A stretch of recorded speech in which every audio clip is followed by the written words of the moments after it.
please make sure you write legibly, ha? This is very difficult.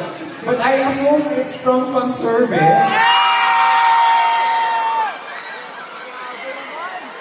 1654440 Jerome Lareda. Pumunta na kami dito, 100,000 pesos!